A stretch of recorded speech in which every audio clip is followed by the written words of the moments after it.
రాష్ట్రంలోని కాపు నాయకులపై కూటమి నాయకులు దాడులు చేయడం అమానుషమని రాయల్ కాపునాడు రాష్ట్ర యూత్ అధ్యక్షుడు కావాలి కృష్ణతేజ తీవ్రంగా ఖండించారు. ఆదివారం కడపలోని రోడ్లు భవనాల శాఖ అతిథి గృహ ఆవరణంలో కాపు బలిజ నాయకులతో కలిసి ఆయన విలేకరుల సమావేశం నిర్వహించారు. ఈ సందర్భంగా కృష్ణతేజ మాట్లాడుతూ మాజీ మంత్రి కాపు ఉద్యమ నేత అంబటి రాంబాబుపై కూటమి నేతలు చేసిన దాడులు ప్రజాస్వామ్య విలువలకు విరుద్ధమని అన్నారు. కాపు బలిజ నాయకులు రాజకీయంగా ఎదుగుతున్నారని, ఓర్వలేకే ఇలాంటి భౌతిక దాడులకు పాల్పడుతున్నారని ఆరోపించారు. సీఎం చంద్రబాబుపై ఎవరు తప్పుగా మాట్లాడినా ప్రభుత్వం చట్టపరంగా చర్యలు తీసుకోవాలే గాని ఇళ్లపై దాడులు చేసి నిప్పు పెట్టడం అన్యాయమని స్పష్టం చేశారు.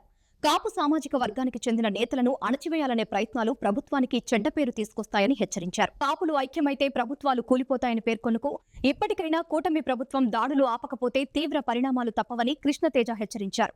అందరికీ నమస్కారం. నా పేరు కావాలి కృష్ణతేజ. నేను ప్రస్తుతం రాయల్ కాపునాడు దానికి సంబంధించి స్టేట్ యుద్ధ అధ్యక్షునిగా ఉన్నాను. ప్రస్తుతం మేము వేంపల్లి పులివెందుల నియోజకవర్గం వేంపల్లి మండల బలిజ సామాజిక వర్గ నేతలతో కలిసి ఈ ప్రెస్ మీట్ ఇవ్వడం జరుగుతుంది. ఈ ప్రెస్ మీట్ యొక్క ముఖ్య ఉద్దేశం ఏందనగా, నిన్న జరిగిన మా కాపు ఉద్యమ నేత మరియు సీనియర్ నాయకులు అయిన అంబటి రాంబాబు గారి మీద జరిగిన అమానుష దాడి, భౌతిక దాడి గురించి ఖండనగా ఈ ప్రెస్ మీట్ ఇవ్వడం జరుగుతుంది. ముఖ్యంగా మేము చెప్పడం ఏంటంటే, మీరు బాగా గమనిస్తే చరిత్రను ఒకసారి తరిచి చూస్తే మా కాపు నాయకులు చెప్పుకుంటూ వస్తే వంగవీటి మోహన్ రంగ గారికైనా, నిన్నటికి జరిగిన ముద్రగడ పద్మనాభం గారిదైనా, ఈరోజు జరుగుతున్న అంబటి రాంబాబు గారిదైనా వారి మీద భౌతిక దాడులు అనేది ప్రతి ఒక్కరము, ఒక కాపు మరియు బలిజ నేతలుగా ప్రతి ఒక్కరము తీవ్రంగా ఖండిస్తున్నాం. ఎందుకంటే మా సామాజిక వర్గం నుంచి మేము ఒక నాయకునిగా చెప్పుకొని వారు రాష్ట్రంలో ఎదుగుతున్న క్రమంలో వారిని అర్ధాంతరంగా వారి యొక్క భవిష్యత్తును గాని వారి యొక్క చరిత్రను గాని ముగిసే విధంగా ప్రభుత్వాలు చేసుకుంటున్న చర్యల వల్ల మా మనోభావాలు అనేవి తీవ్రంగా దెబ్బతీస్తున్నాయి.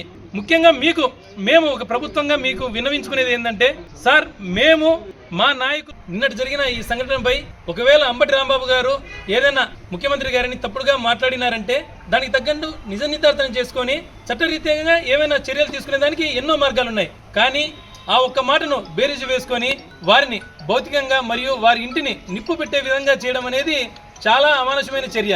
దీన్ని ఒక బలిజ మరియు కాపు వర్గ నేతలుగా మేము తీవ్రంగా ఖండిస్తున్నాము.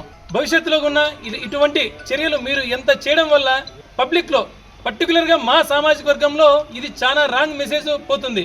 ఈ రోజు ఈ కూటమి ప్రభుత్వం అనేది ముఖ్యంగా కాపు మరియు బలిజ సామాజిక వర్గం యొక్క పూర్తి మద్దతుతో ఈ ప్రభుత్వం ఏర్పడిందన్నట్టు మీకు మీరే చెప్పుకుంటూ, ఈ విధంగా ప్రభుత్వం వచ్చిన ప్రతిసారి మా కాపు మరియు బలిజ నేతలపై జరిగే దాడుల వల్ల మీరు ఏం మెసేజ్ పాస్ ఆన్ చేస్తున్నారనేది మీరు ఒకసారి ఆత్మావలోకనం చేసుకోవాలని సవినయంగా మనవి చేసుకుంటున్నాము. భవిష్యత్తులో ఇటువంటి కార్యక్రమాలు మీరు చేయడం వల్ల దీనివల్ల ప్రభుత్వం మీద వ్యతిరేకత అనేది అంతకంతకు పెరుగుతుందనేది మీరు గమనించవలసిందిగా కోరుతున్నాము. మా బలిజ సామాజిక వర్గ నేతలందరము ముక్తఖండంగా ఖండిస్తున్నాము.